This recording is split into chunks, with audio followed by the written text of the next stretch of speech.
Mhm. Evening, everybody. Welcome out to Cabinet, 11th of October 2022. We've got some nice chunky items on the agenda tonight, so we'll launch straight into it. Firstly, apologies for absence. I know that we've got Councillor Smith who will be joining us very shortly. Are there any other apologies? No. Brilliant. Declarations of interest. I'm just going to declare one interest. Desperate looks around for the monitoring officer. Delivery of disabled facilities grants. As our household has been a recipient of a disabled facility grant in the last 3 years. Should probably just note that as an interest. I don't think there's a pecuniary interest in there, but if anyone wants to advise me otherwise, I'm more than happy to let my deputy sit in the chair. Brilliant. Okay, brilliant. First substantive item then is the medium-term financial strategy, revenue and capital 2023 to 2027. Councillor Strachan, supported by Mr. Thomas, over to you. Thank you, Leader. This is the second pass-through Cabinet of the medium-term financial strategy. It's the first one where we brought substantive proposals and presents a chance to review the observations made at the Overview Scrutiny Committee last week. If I could guide Cabinet's attention first of all to 3.6, you'll see that we have included the guiding principles which we adopted back in October of 2019, which were very, very cautious.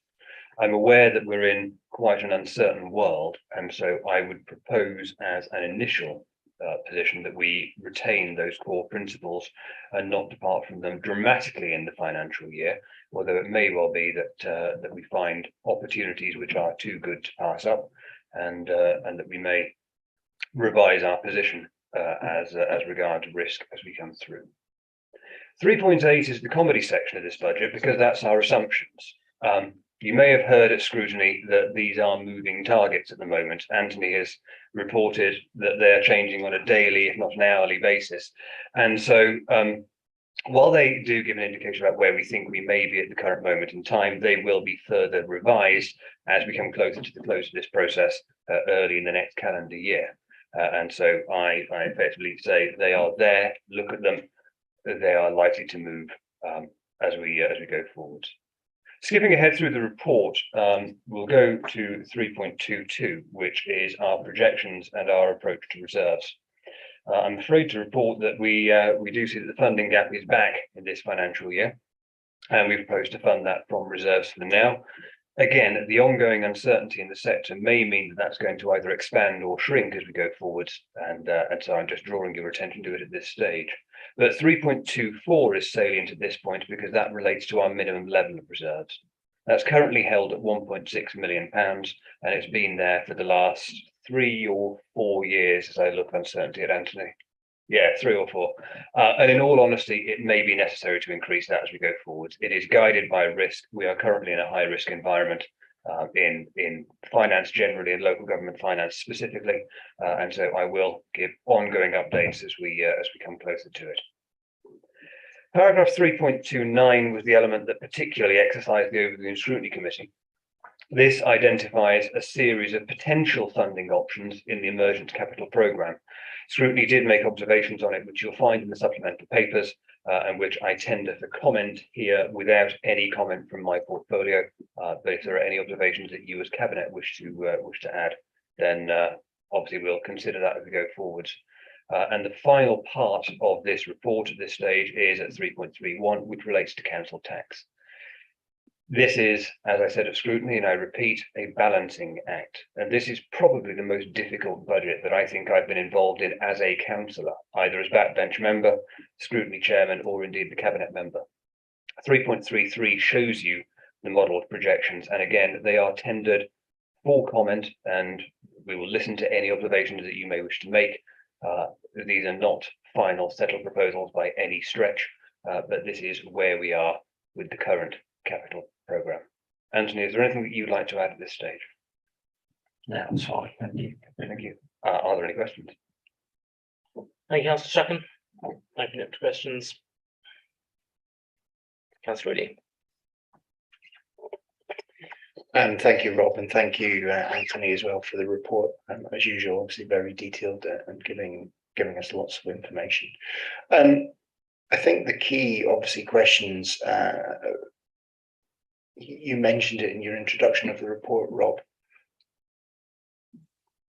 With the impact that's being had in terms of costs of borrowing, I think you tongue-in-cheek said recently, obviously, it's the first time ever we've been asked whether or not LDC's sort of pessimistic is actually looking optimistic scenarios. I'm wondering if you can give us any update in terms of, you mentioned obviously the funding gap is back this year, whether or not you're beginning to see anything that suggests obviously it will widen beyond your normal expectations because of the cost of borrowing, and what's the impact of the cost of borrowing going up and up and up in terms of actually being able to deliver the capital projects that are set out.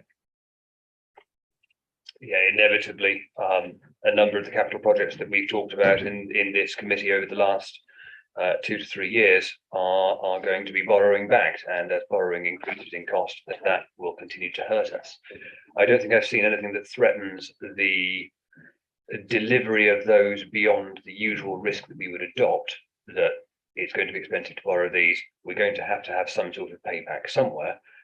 But in terms of more up-to-date projections about the ongoing cost of borrowing, no, I've not seen anything to update you beyond the figures that are currently before this committee, unless Anthony's seen anything that relates to our potential funding sources that he may be able to update on.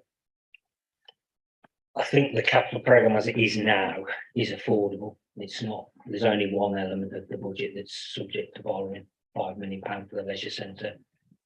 I think that's forecast at something like 2.8% in the model, but it's currently running at 5% with PWLB. I think they're moving upwards on a daily basis at the moment. I think we probably need to look at the funding as that project develops. But it would be fair to say most elements of the medium-term financial strategy are under some degree of pressure from an upwards direction, whether that be from an inflationary side, whether it is a cost of borrowing side, or whether it is a cost of living side in terms of income, etc. So it's a difficult one at the moment. That's all I'll probably say at the moment. And as I say, it probably is moving on a daily basis. I think it's worth making the observation that the alternative funding route for that leisure centre, which doesn't require us to borrow, if we get that funded by the Levelling Up Fund Phase 2, would answer a lot of our worries, and that is currently going to be subject to assessment. With, as you know, Catherine, waiting for a decision on that. Okay, thank you both. You mentioned obviously a balancing act, Rob, in terms of council tax and sort of assumptions that you're working to. I think appreciating the cost pressure that a number of households, if not all, are under at the moment. And I believe this was a question that was obviously asked at overview and scrutiny. Have you begun modelling what an impact of a zero in council tax increase would look like, in the sense of being able to understand whether or not we can support our residents in that way, at least potentially in the next council tax year? You're right, the question was asked at scrutiny, and I answered by pointing out that, being asked by a member of the opposition, I felt that it was a dangerous political trap that was being laid. We haven't modelled for it. We will in subsequent papers.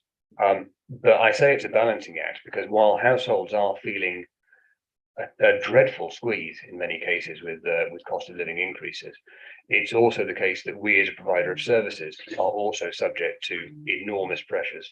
One of the most salient of those being the waste fleet, where we have to actually put fuel into those vehicles, and that fuel price is increasing drastically. What I will not say is that I will freeze council tax, because I think we should.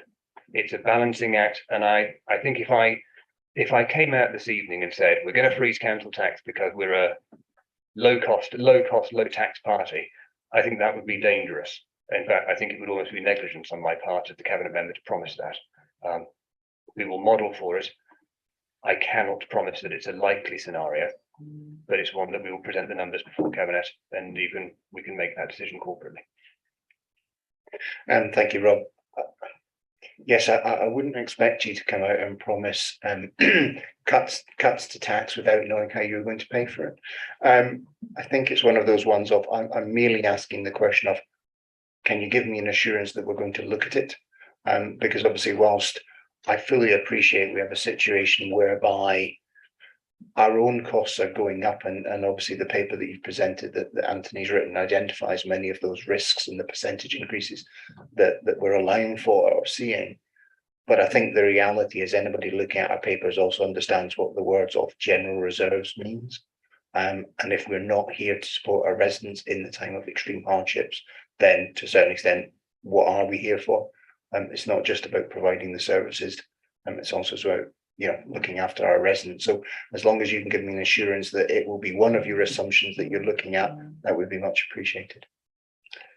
Yeah, you'll see the freeze in all years numbers actually at the bottom of 3.33, which has a first year direct cost to this authority of £113,000. It is something that we will look at and we will consider.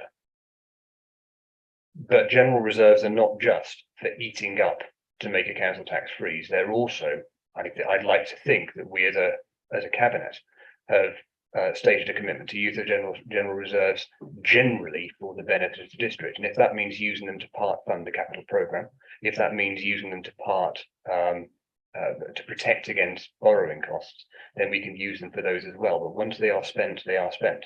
And if there are other ways that we can support our residents, potentially using the rehashed local council tax support scheme, which I hope to bring a paper to November cabinet, then we shall do so that way. But as you say, a freeze is modelled, and the wider impact of that is going to make its way into subsequent papers. Good. Any more? Right, let's move to the recommendations and please, Councillor Stratton. Thank you, Leader. As I scroll away from it, my mouse stops working. I move recommendations 2.1 and 2.2 standing in my name. Brilliant. All those in favour of instigate? Thank you. That's unanimous. Thank you, Councillor Strachan and John. Item number 4 is delivery of disabled facilities grants. Councillor Lax, this is over to you. You are ably supported by all of us who are sitting around you. Over to you. Thank you, Leader. Well, Cabinet, this last came before you for pending, well, it became public, the termination of the existing arrangements by the 6 boroughs and district councils of the Silas partnership of not renewing the Millbrook contract, Millbrook being the external providers of DFGs. We, of course, have a statutory obligation to provide such grants, and the money we receive from central government is ring-fenced, so it's not part of the budget discussions except in this respect. So following this, the 6 boroughs and districts looked around to see, should we do this in partnership or should we go our own way? And it came before Cabinet on the basis that we should be looking at a joint service with Tamworth. Discussions ensued with Tamworth. They spend less than half of what we spend on DFGs. When I say spend, their grant is significantly less. They provide the grants. Our aim has always been to provide a service to residents who are in a very vulnerable position with a more holistic approach is the right thing. And we have discretionary grants that we are trying to make as well under our assistance policy. So after a lot of discussions, it became clear that going Tamworth and Lichfield, it wasn't going to work out. So we're now providing it, we're going alone in-house as Lichfield. And I think actually this has many advantages for our residents. First of all, we'll be solely implementing our own housing assistance policy, so we can take it very much in the direction we wish to do so. Our in-house team will be operating through our local company that we've set up, which already has some expertise in it from the surveying point of view. The officer doing a lot of the work, Lucy Robinson, has been able, and with foresight actually, secured the computer company that runs the system that you use to do DFGs well in advance, to ensure they would be there to support Lichfield District Council when we needed it. So that is progressing well, because everything has to go live by the end of March. We've also retained Cherry White, if you recall, the outside consultancy company, to help us through this and advise. And they were the ones who were supporting LDC anyway when there were problems with the Millbrook contract. So that's another real positive. Operating through our LATCO, we are going to procure contractors to do the work using the Independence Community Interest Company, brackets, Plymouth, close brackets. Can't remember the rest of it, but the idea is that contractors are vetted by them. It's free for them to sign up. Like things as warranties, liability, insurances, etc., are all signed off, and then they would be free to bid for contracts locally. So we think this should be promoting local contractors in our area, which is what we want to do as part of stimulating the local economy. An issue has been the occupational therapists. Again, the districts and boroughs are all looking still to work together on that, using a service that Stafford Borough Council are setting up. So we are making good progress. The project board continues. We estimate we will be ready for the change over. There's still a lot of working parts to look at to make sure they work. But I think the new model that we're going to have is going to be a real benefit for our residents.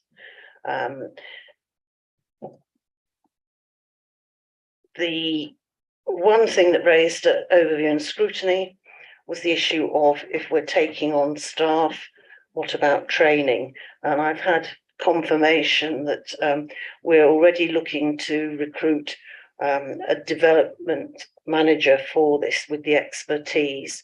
So they're with us before we have the handover at the end of March, because it was, and you'll have seen in the papers, the fact that we're going to take over in effect a backlog, because staff are beginning to leave Millbrook and things are slowing down. It's the nature of the fact if you know a contract's coming to an end. So the other question that arose, well, we're going to have this backlog of cases in April. What will we do? We're going to have to triage them, but with a senior manager with expertise in the field on board, I think that will really help. So that's where we're at. So I'd ask you to support the recommendations. And if you've got any further questions, please raise them. There's a lot of detail in this. There's a lot of working parts, as we've always said. But we are on course to be ready at the end of March. I should mention ONS wanted to have a feedback after March, after 3 months. That will probably just say we've got X number of cases we're triaging and this is how it's going. But, you know, it's important that we check we're on course to where we want to be. But I've made no bones about it. The first 12 months will be hard work, but we believe we're setting up the systems to deal with it. Brilliant. Thank you, Councillor Lax. Councillor Little first, please. Thank you, Chairman. Over the years I've been on the council, the discussion of DFGs has come up numerous times, not just with Millbrook, but the provider previous to that, neither of which were providing the service that you know our residents deserve. So I do welcome this paper. I think there's no better way of trying to do it yourself, have control over it, and offer our residents the service that they need and deserve. So yeah, I welcome this paper and I look forward to seeing how it takes off from April next year. Brilliant. Councillor Reedy. Thank you, Leader. I've indicated on behalf of myself and the Chief Executive, we are obviously appointed as directors of LWMTS. And as such, obviously, on realisation, we will have we need to declare obviously a conflict of interest, and therefore shouldn't take part in the debate. You just have. Brilliant, thank you. Councillor Cox. Thank you, Leader. I too welcome this. I think the contract that previously has been an utter bugbear for the whole of Staffordshire. So I think it's right and proper that we're looking at the alternative, and this is the way forward. I only just I'm pleased, obviously, Councillor Lax, that you're confident that we are on track to launch, but obviously when you look at the risks involved on the paper, we do have those glaring reds, and obviously I'm sure the team will be ensuring that those won't come to fruition, because we'll be in an awful mess. In particular, I was concerned about backlog regarding what work we may then inherit that hasn't been done. Is there any indication we might know what that is to prepare ourselves? That would be my question. Thank you, Chair. If I may try to answer that one for Councillor Cox. So we don't know the number of jobs that are likely to come across to us as a backlog, but there is an indication of the budget that is likely to be underspent at the end of the year. And that is, I believe, at approximately £800,000. When you think about an annual budget of 1.2 million, that is a significant potential backlog of work that's coming across to us. Thank you. I think all I can say is we know we're going to get a backlog. We're putting in place everything we can to address it, but it's going to be a tough few months, to be honest. But obviously the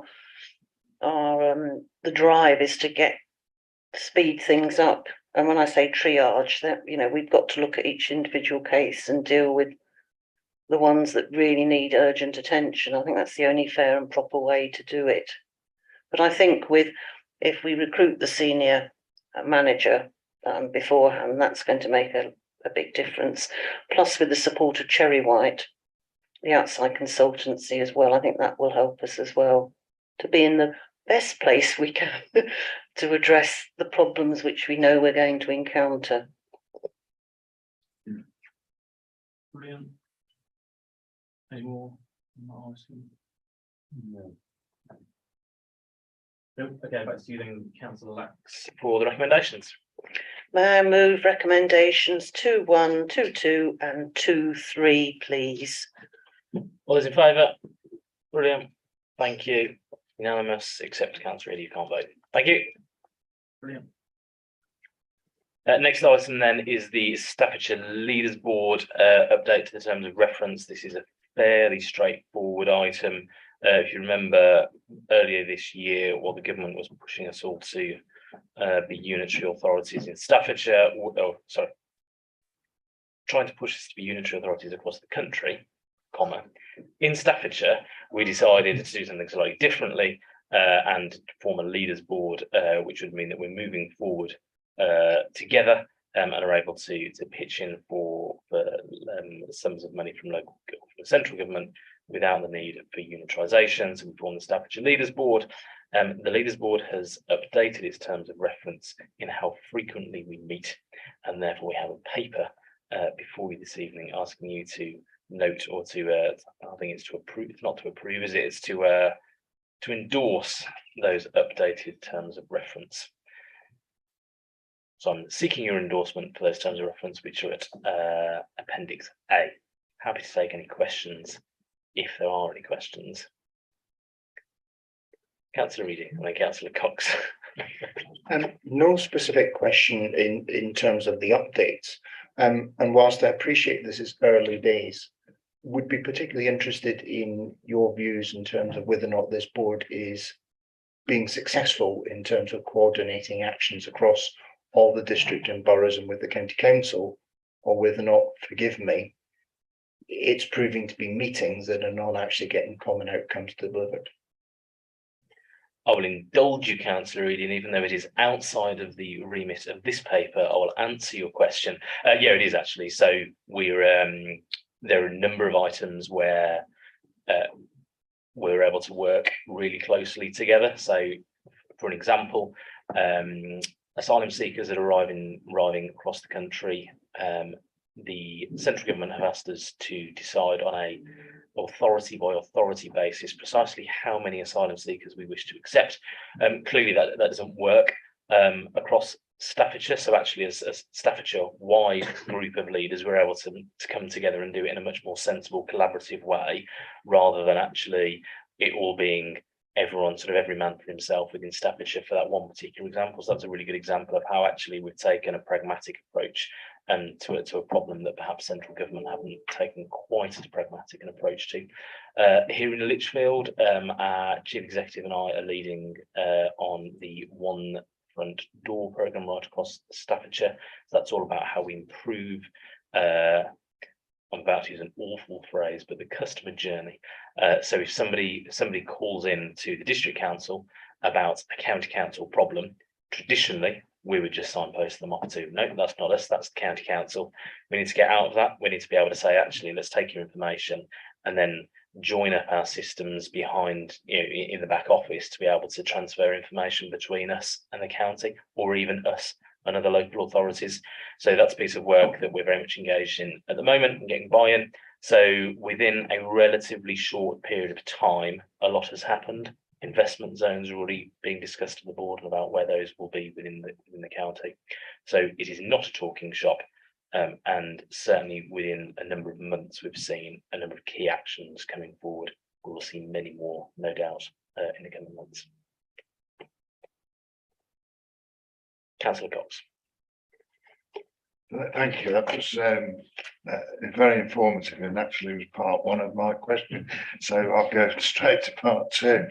I'm pleased to see in the paper the scrutiny of decisions. I think it is important that scrutiny is still followed through, and we're not just having a decision body that then isn't really accountable by scrutiny within its own authority going forward. So at 15 now, and scrutiny decisions, I do welcome that, and I'm glad that they've considered it, which probably does remove that talk you shop attitude, because actually you're dealing with proper business in terms of authority and then collaboration. And I think it's collaboration that's important here, that none of the Staffordshire authorities would welcome a unitary authority, and this is a clear way to demonstrate that we can do it whilst retaining our sovereignty, and it's about working together. So I very much welcome that. Welcome it. Thank you. Brilliant. Thank you. Any more? Councillor Lax. Well, I was just going to endorse that, because I've been sitting on the Staffordshire Sustainability Board as the Cabinet Member for Ecology and Climate Change, and that will feed into the Leaders Board, where their reference is to oversee the alignment of local authority action on climate change, waste and sustainability. And I think the point was made that if we're going to have the Climate Commission for Staffordshire, there will be feed-in from the districts and boroughs, but it gives us a bigger voice to speak to central government. And when you're tackling this sort of thing, you need to do it at all levels. So I think there is evidence from the ground up, if you like, of this approach working. Brilliant. Thank you. No more, in which case go to the recommendation, which is to ask you to endorse the revised terms of reference. You're all happy with that? Yeah, brilliant. Unanimous. Thank you. Right, next item is not as simple and straightforward, although it is good news. So, cinema for Lichfield District. We have all been in various meetings up to this point. This is the culmination of a number of months' work by both officers and members. I think we first started talking about this back in May this year, when the initial proposals started being formed. So this is sort of 5 months worth of work coming to a culmination in this paper here. I think everybody knows the basis of this paper. Essentially, a joint venture to be created between the new owners of Three Spires Shopping Centre and Lichfield District Council. A joint venture which will be in part funded by Three Spires, by Evolve Estates, and part funded by Lichfield District Council, and that joint venture seek to engage with a cinema operator to bring the Debenhams building back into use as a multi-screen cinema with food and beverage offerings as well. That we hope our role in that as a district council is the place shaping opportunity it gives us to really start seeing work begin on the Birmingham Road site, to activate the frontages around Debenhams, to act as an anchor and a draw for footfall to Three Spires, and frankly to bring forward what residents will all know this, residents on the doors want and have asked for, a cinema for a number of years. We have, I think, the unique opportunity now as a council to have both the building there ready, a willing partner who has the industry expertise, an operator lining up to move forward. It feels like all the relevant bits of the jigsaw are there and ready to go. We just need now to move forward. Both Anthony and Simon have done an incredible amount of work here, making sure that this is a financially sound and prudent decision to make sure the council will get its money back over a period of time. But predominantly for me, this is about the place shaping opportunity it gives to us as a district council, and ensuring that the tax that we collect from our residents is put back to good use in delivering something that our residents we know want. The details are at 2.1 and A, B, C and D in terms of that arrangement which I've just gone over. A whole lot of background through 3 which will not be news to anybody because we've been through that numerous times. I think we've had a really good review back from both audit committee and overview and scrutiny committee, and Councillor Mark Wilcox is with us this evening, and also cross-party support from the meetings we've had with councillors as well. So whilst I wouldn't want to curse this meeting, I think we've got a wide range of buy-in from a number of different organisations and councillors, but happy for us now to give this a good kicking around at cabinet. Let's make sure this is the robust decision that we all want for the future of Lichfield, so we can move forward with confidence that this is what we're going to bring forward. Any questions? Councillor Smith and Councillor Reading. Thank you, Leader.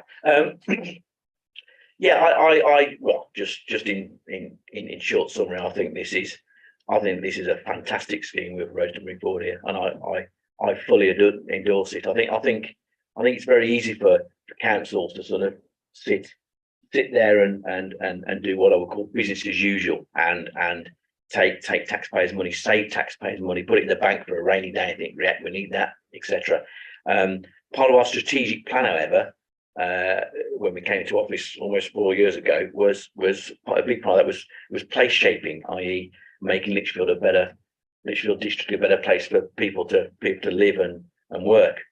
So therefore, I strongly feel it's a council's responsibility to I was going to say spend some money, but we're not really spending money. We're actually investing money. We got there's a sound business plan within this report that tells us about the payback of the investment.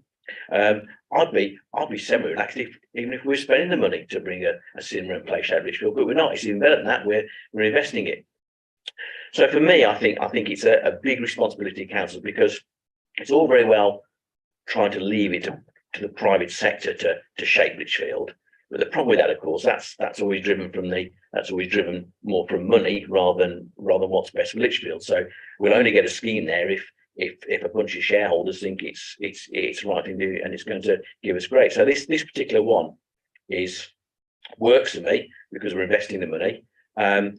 I like the option 3 in the report, the joint venture with another organisation. In this case, it's Evolve Estates, purely because us as a council, we're doing a lot at the moment. Evolve Estates have got the will and they've got the expertise to make this happen. So I'm more than happy for us to go on a joint venture with them. I think there have been a couple of questions when it went through scrutiny about Evolve Estates. For me, this paper absolutely laid us at the table, and I'm completely satisfied that they're a great company with a good background, and more importantly, a very large parent company behind them. So I think that's really important, and for me they've got a great pedigree based on the evidence, in the paper. Something else that came through scrutiny was one of the members mentioned that they would rather see possibly. They had a small concern that they'd rather see a retail store at the top of there, i.e. it was a Debenhams at the top of the precinct there, and they felt that the issue may be a retail store. Now, truth is, we don't have the control on what store goes in there and what business goes in there. Yeah, we can only put a retail. You know, it might be great to have a John Lewis or a Harrods in there, but they're not willing to come along, so that's not an option. So for me, it's not the only, but it's very part the best option in town. Every single resident I speak to fully welcomes a cinema plus the F&B that goes with it. I generally don't know of a single person that I know and I meet on a daily basis when I'm doing the rounds of the ward. I do not know a single person who says no, that's a really bad idea. I think we've been waiting for this for a long time, actually. I mean, my kids are almost grown up now and it hasn't quite happened yet, but you know, great, we're getting there for future generations. Sorry, finally, leader, I like to add that I like the fact that when we get into phase 1B, I think it is, we have the knock through to what we are now calling the BRS site, and that can then start off on that site and we get the shops moving and the retail shops moving down. I think that's a great thing as well, because it brings us into that site. I did have one technical question on the report that we can maybe just help me out with on page 53. I think we talk about, I'm just going to go to page 53 myself now, so I know where I'm going. Give me 1 second. Okay, yeah, got it. So on page 53, we talk about the sort of the payback. There's a table on page 53 with 3 different scenarios, and we talk about the year 4 operational costs. So that's fine. So after year 4, the cinema's up and running and it's making some money. Great. Didn't quite understand what are the operational costs for the joint venture. I'd have kind of figured that the cinema would be operating and paying the costs. So other than some sort of building maintenance, I was just wanted a little bit more meat on the bone what those operational costs are after year 4. And that's my only real question on it. Brilliant. I think that's one for Anthony, if that's okay. Can you tell us what those operational costs include? So one of the things that we've made an assumption in the modelling is that because the council will be loaning the money to the joint venture, 5.349 million, and under subsidy control rules, we would lend at a market rate. That's still under negotiation and debate at the moment, but so we've made an assessment that the joint venture will pay the council a market rate of interest for the loan, and that's what the cost is that's assumed in here to a large extent at this point. Okay, understood. Got it. Yeah. Cheers. Brilliant. Any more for you? No, I'm done. Thank you, leader. Great. I'm going to go to Councillor Little, then back to Councillor Cox. Thank you, leader. Following on from Councillor Smith, obviously this has been discussed at several meetings within the council, and just as we were having the initial briefing, obviously the news came out about a larger cinema chain, and I think it's good that we're looking to do a smaller outfit.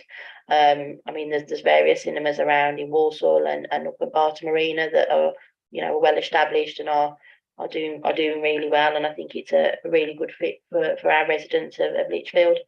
Yeah, I welcome it, and I look forward to seeing it coming over to fruition over the next few months.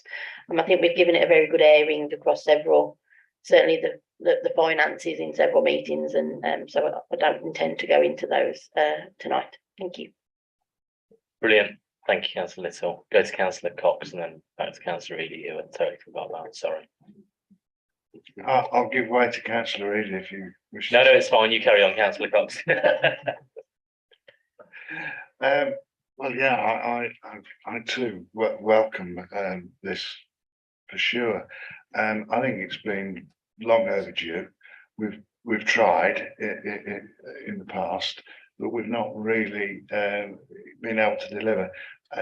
Obviously, what I'm seeing here is he's been able to deliver, and I think that's what's important for our residents. And so I do welcome it, and I referred to the risks in the last paper, DFGs. I look at the risks involved here, and we're covering ourselves that the risk is, can I use the word minimal?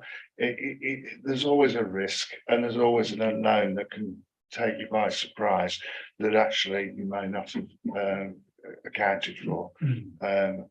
But overall, I think we are looking very much at covering our risks, knowing what they are going forward in this partnership. And yes, there are people out there in our community that have taken view of the city world. I think it might have been, if I'm allowed to say it. It was a US operation that initially said that they would continue with their UK operations. I don't know if that has been updated since, so I will apologise if it has. But we are looking at a different model of cinema, and I think this is the kind of cinema that is workable, and I welcome that. So yeah, bring it on is my view. Thank you, Jen. Brilliant. Thank you, Councillor Cox. Going on to Councillor Eady. Thank you, leader. I would take this opportunity, if it's acceptable, to give my thanks to Simon and to John and to Anthony for the efforts that they put in bringing this forward.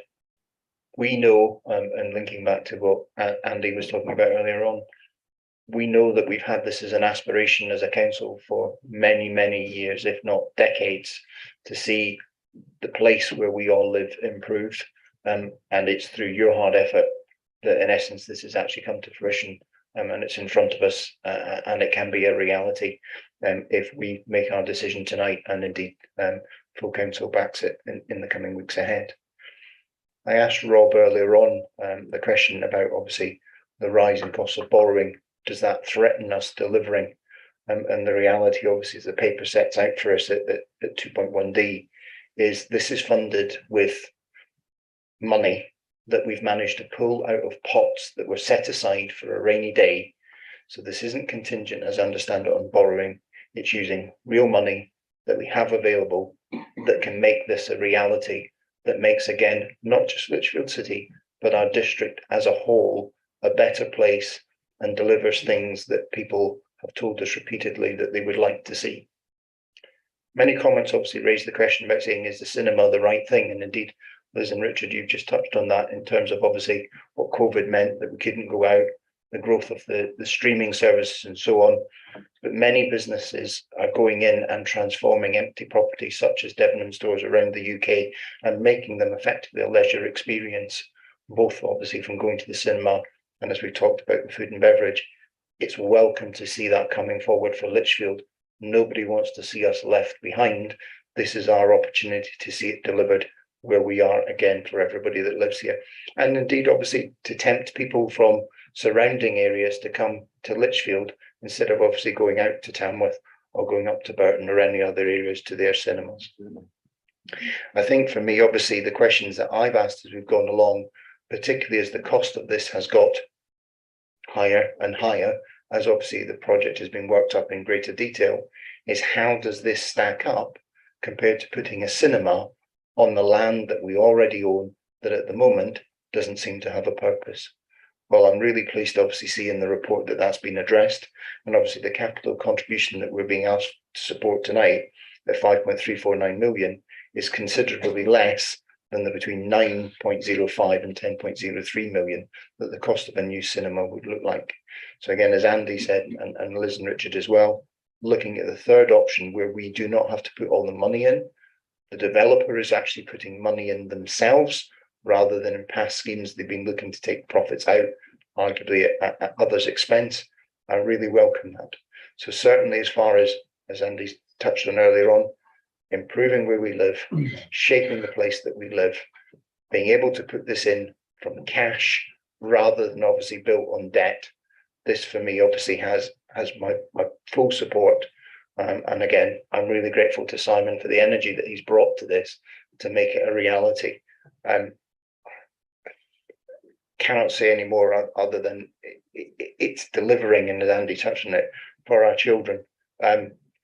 Without giving details away, Lita, you and I spoke on the phone earlier on. What I didn't tell you is my son was in the car. He was giving thumbs up. So a vote from a future resident of this district. What more can I do other than deliver what he would like to see? When did he turn 18? Fortunately, not until after May 24. Councillor Lax. Thank you. In some ways, just to endorse what's been said, and it's going forwards. I was first elected after the operator who was going to build a wonderful development on BRS just didn't come up with the money. This is the market, and we can't conjure things out of places that don't exist. And Councillor Smith made the point. People may say, oh, we don't want a cinema. How about another department store? Well, we all know the days of the department store are getting very numbered. There's many across the country which have closed, and if they don't want to come, there's nothing you can do to make them come. And the commercial side of it is that Evolve Estates took the view they wanted to buy 3 Spires shopping centre, work on it with a view to acquiring, with the Debenhams site included, with their expertise previously developing existing buildings into boutique cinemas. So we are now going into a joint venture which is stressed is 50-50 equal partners. So it's the commercial expertise along with our desire to place shape, bringing this forward. So when you look at all the due diligence that's been done, and again I endorse the work done by Simon, Anthony and other officers, we've endeavoured to dot every I and cross every T, and as Councillor Cox said, nothing is without risk. But in terms of taking something forward that you're asked, when is it going to happen on the doorstep? I think every election when I've been out canvassing is, we want a cinema. Well, we're in a position to deliver one with a commercial partner who has the expertise in a way that fits into our aspirations for the centre of Lichfield. We've got to do it. And in terms of the finances behind it all, it's solid. It's as Councillor Eady's outlined, it stacks up. So I think it's a great opportunity, and we would be mad to turn it down. So I hope it gets the full support of full council. Brilliant. Thank you, Councillor Lux. Councillor Strachan. Thank you, Leader. I think notes of caution being sounded by councillors, both across scrutiny in the briefing meetings and to a lesser extent here, is understandable, because as an authority we have had our fingers burnt on a previous joint venture attempt. But I'd suggest I consider this one to be materially different. Well, it's materially difficult as well, but materially different. The council's approach is different, and thanks in no small part to the momentum given to this by both Simon and Anthony, and I thank them both for that, as Ian has. But also I'd suggest the resilience and the prospects of the project are materially different to the previous joint venture. Leader, I'd say the commitment from the proposed cinema tenant to a long lease quite clearly undermines their commitment to this project. It is plainly in Evolve Estates' interest for this to succeed, because they are the landowners. Underlines their commitment, wasn't it? Not undermines their commitment. I did say underlines. Underlines. Excellent. That's good. It's plainly in Evolve Estates' interest for this to succeed, as they're the landowners of 3 Spires, and they're not external investors. So they are tethered to this project, whether they want to be or not. And it's quite clear that this therefore has quite a lot more momentum and invested interest than the previous schemes, and I would suggest that mitigates a number of the failure risks very substantially.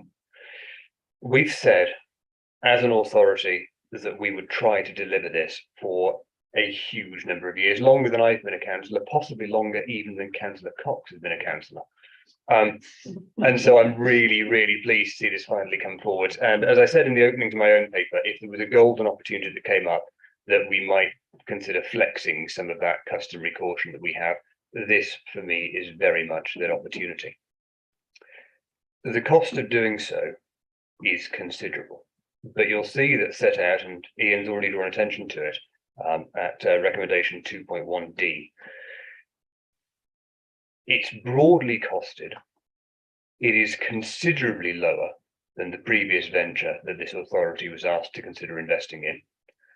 It's even drastically lower than the previous commercial property venture that we considered that we had the risk appetite to go for a number of years. It has a payback that can be projected over a number of years, and the sources of funding prevent it from being a pure cost exercise. And as Ian's already drawn attention to, the opportunity to retrofit an otherwise redundant shop saves the cost and the negative impression of a large vacant store on a major shopping street, and is considerably cheaper than building this afresh. And I'm very pleased to have seen those numbers modelled now after the request from scrutiny. I'm not now prepared to sit on my hands and not deliver something when this sort of opportunity comes forward, and we have the will and we have the means to do it. I'm absolutely thrilled to see this come forward to Cabinet as a costed and workable proposal, and I will be delighted to support that recommendation tonight. Brilliant, thank you, Councillor Strachan. Don't think we can top that, can we? So at that point, if there's no other questions, we'll take it to the recommendations, which are at 2 point, well, they're just at 2, aren't they? 2.1, A, B, C, and D. I should just point out the at C, just yeah, B and C rather, just that there's a few minor issues that we just need to clear up with the LP, etc. Just, but that's just sort of housekeeping that we're being asked to delegate authority to us for. Simon, did you want to come in there? Sorry. No. Okay, brilliant. Happy to move to recommendations then. 2.1. All in favour can indicate. Brilliant. Thank you very much. Now we move on to the confidential item, but not before I've read out the lengthy piece of text that I'm required to read out under the Local Government Act, and which I'm currently scrolling through to find, which doesn't appear to be in my pack. So I'm going to say some words now, which mean the public need to be moved out. As per section of the Local Government Act 1972, the public and press must now leave. Do I need to read out the whole